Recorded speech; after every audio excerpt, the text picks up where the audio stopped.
فَإِن لَّمْ تَفْعَلُوا وَلَن تَفْعَلُوا فَاتَّقُوا النَّارَ الَّتِي وَقُودُهَا النَّاسُ وَالْحِجَارَةُ أُعِدَّتْ لِلْكَافِرِينَ۔ لیکن اگر تم نے ایسا نہ کیا اور یقیناً کبھی نہیں کر سکتے تو ڈرو اس آگ سے جس کا ایندھن بنیں گے انسان اور پتھر، جو مہیا کی گئی ہے منکرین حق کے لیے۔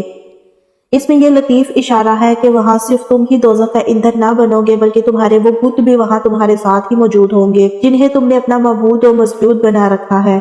اس وقت تمہیں خود ہی معلوم ہو جائے گا کہ خدائی میں یہ کتنا دخل رکھتے تھے۔ وَبَشِّرِ الَّذِينَ آمَنُوا وَعَمِلُوا الصَّالِحَاتِ أَنَّ لَهُمْ جَنَّاتٍ تَجْرِي مِن تَحْتِهَا الْأَنْهَارُ كُلَّمَا رُزِقُوا مِنْهَا مِن ثَمَرَاتٍ رِزْقًا قَالُوا هَٰذَا الَّذِي رُزِقْنَا مِن قَبْلُ وَأُوتُوا بِهِ مُتَشَابِهًا وَلَهُمْ فِيهَا أَزْوَاجٌ مُّطَهَّرَةٌ وَهُمْ فِيهَا خَالِدُونَ۔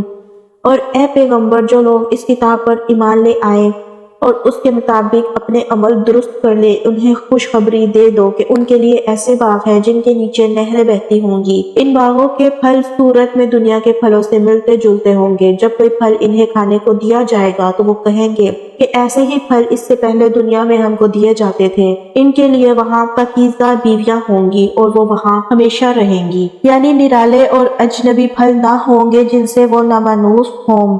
شکل میں انہی پھلوں سے ملتے جلتے ہوں گے جن سے وہ دنیا میں آشنا تھے، البتہ لذت میں وہ ان سے بدرجہ زیادہ بڑے ہوئے ہوں گے۔ دیکھنے میں مثلاً آم اور انار اور سنترے ہی ہوں گے۔ اہل جنت ہر پھل کو دیکھ کر پہچان لیں گے کہ یہ آم ہے اور یہ انار ہے اور یہ سنترا، مگر مزے میں دنیا کے آموں اور اناروں اور سنتروں کو ان سے کوئی نسبت نہ ہوگی۔